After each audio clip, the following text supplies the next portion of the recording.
통계학에서 그 엥겔 지수라는 말을 들어보셨죠? 이것은 한 가정이나 사회나 국가의 이 생활 수준을 나타내는 지표를 이야기합니다. 일정 기간 이 가계 소비 지출 총액을 이렇게 합산해서 먹고 사는 이 식료품비가 차지하는 비율로 그 가계의, 그 사회의 생활 수준을 가늠하는 척도가 바로 엥겔 지수입니다. 이 엥겔 지수가 높으면 높을수록 후진국입니다. 근데 자기 소득 중에 먹는 것에 쓰는 비용이 많을수록 후진국에 가까운 반면에 그 비율이 떨어질수록 선진국으로 분류되는데, 그만큼 수입이 많고 여유가 있는 삶을 산다라는 의미입니다. 우리 신앙생활에도 영적 엥겔 지수가 있습니다.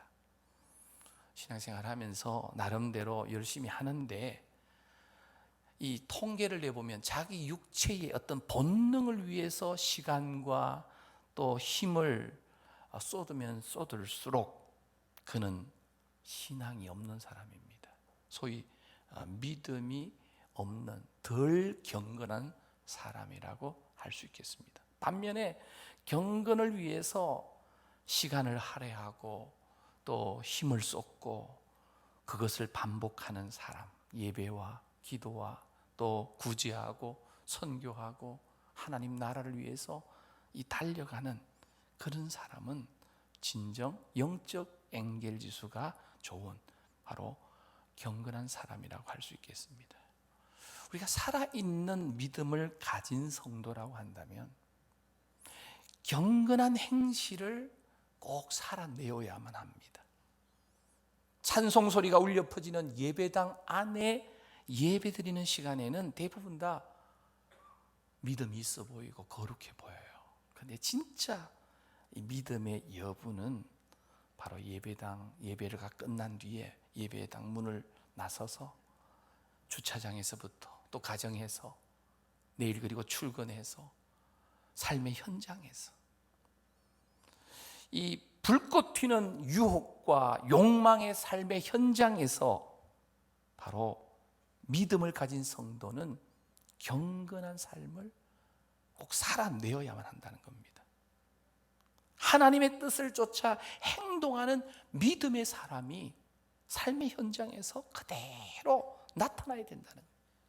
주일날 예배드리는 시간만 거룩한 게 아니라 일상의 삶 속에서 그렇게 행동해야만 합니다.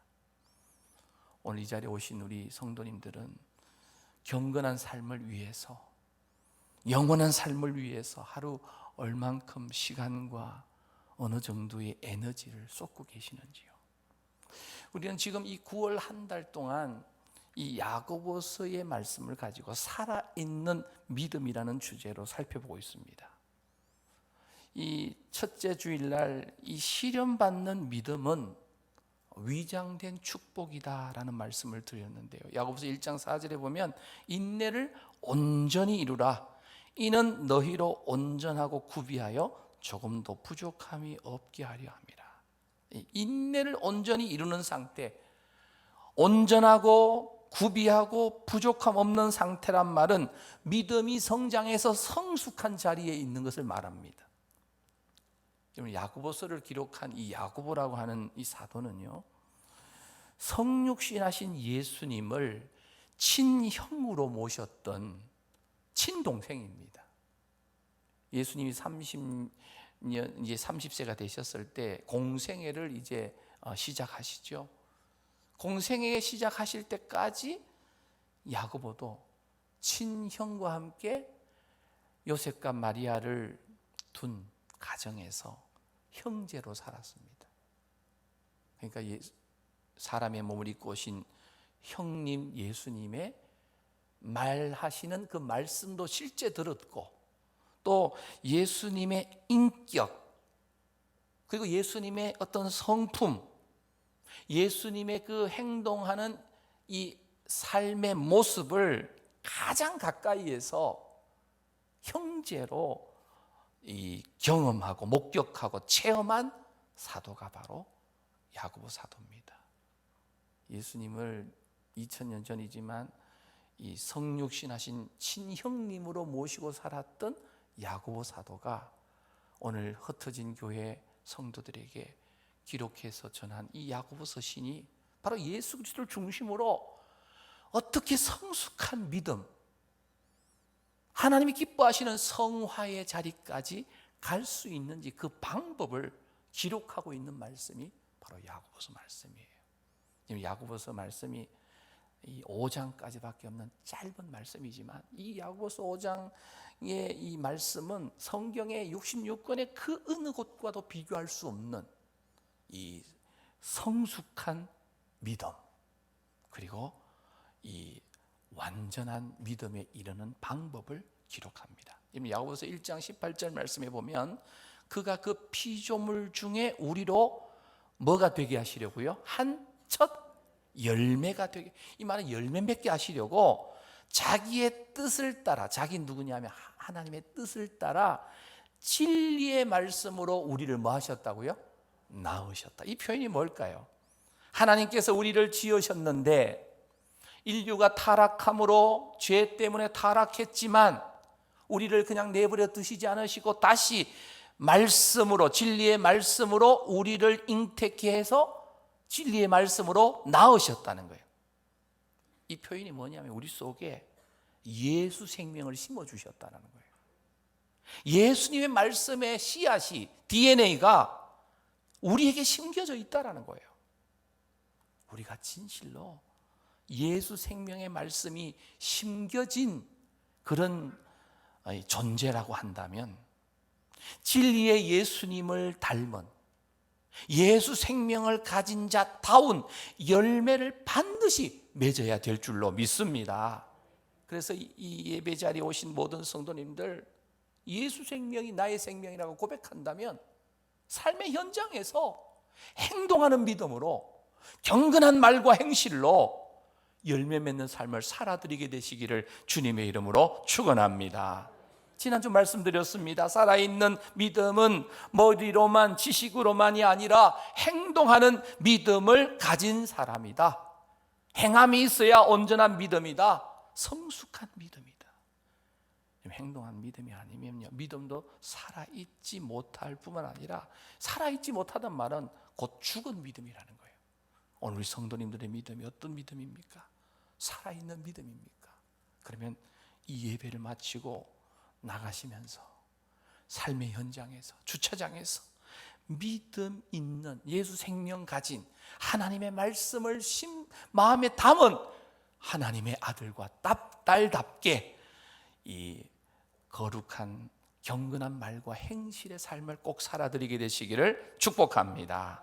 오늘 본문 말씀을 이 30절이나 되는 이 긴 말씀으로 드라마 바이블로 낭송으로 우리가 들으시면서 읽으셨는데, 오늘 이 말씀이 바로 알려주는 게, 정말 진정한 믿음을 가진 사람은 경건한 말, 거룩한 말과 행실의 삶을 산다라는 것을 우리에게 알려줍니다.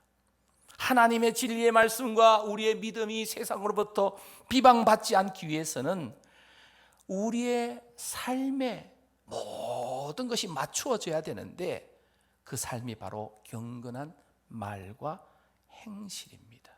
그 행실을 통해서 믿음에 합당한 삶의 모습을 보여주면서 내 믿음이 살아있는 믿음이고 진짜 믿음인 것을 내 가족들에게, 내 직장 동료들에게, 내 주변에 만나는 친구들에게 보여줘야 됩니다. 먼저 오늘 1절부터 12절 말씀에 보면 이 경건한 말, 다시 말하면 말을 다스리는 경건한 행실입니다. 여러분, 믿음은 그 사람이 하는 말을 들어보면 어느 정도 알 수가 있습니다. 그 사람이 평소에 하는 말을 들어보면, 아, 저분은 믿음이 있는 분이구나. 물론 경건한 말만 하고 행실을 하지 않는 사람도 있을 수 있어요. 이 말만 번지르하게 하고 행동하지 않는 사람이 있을 수 있지만, 그래도 말을 하는 걸 들어보면 믿음의 정도를, 어느 정도 척도를 우리가 알 수가 있습니다.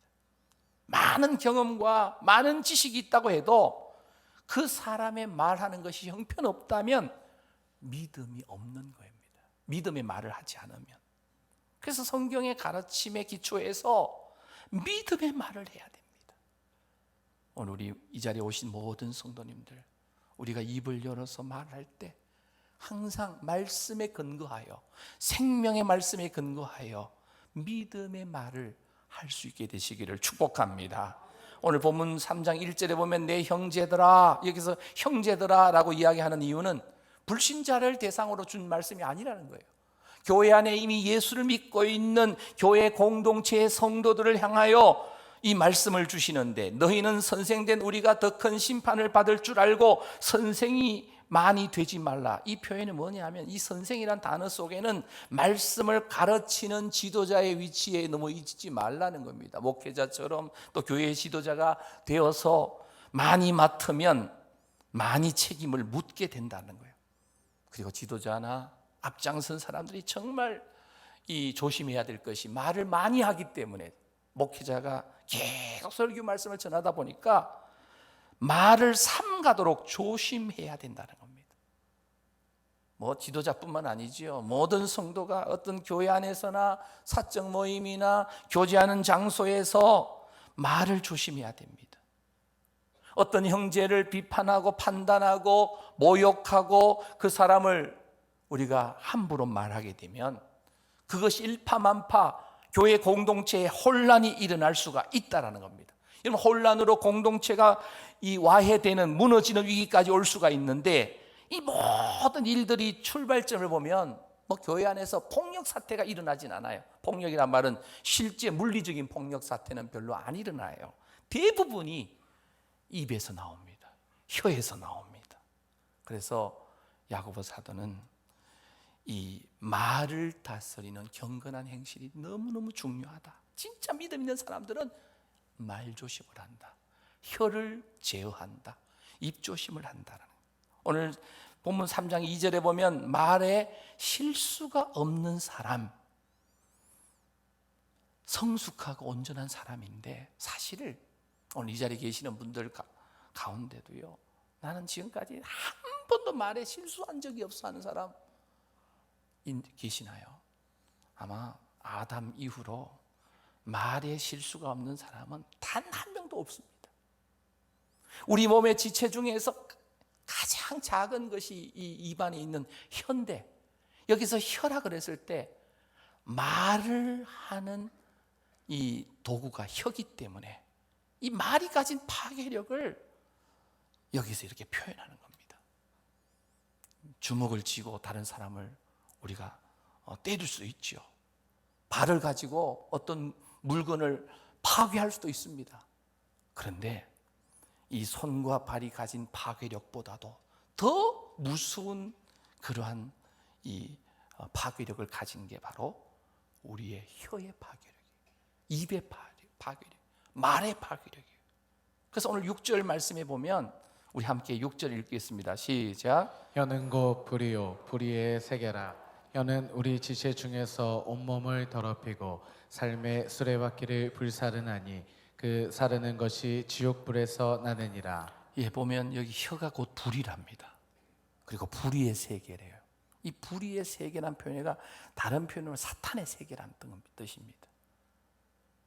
혀는 우리 지체 중에서 온 몸을 더럽히고 삶의 수레바퀴를 불사른다.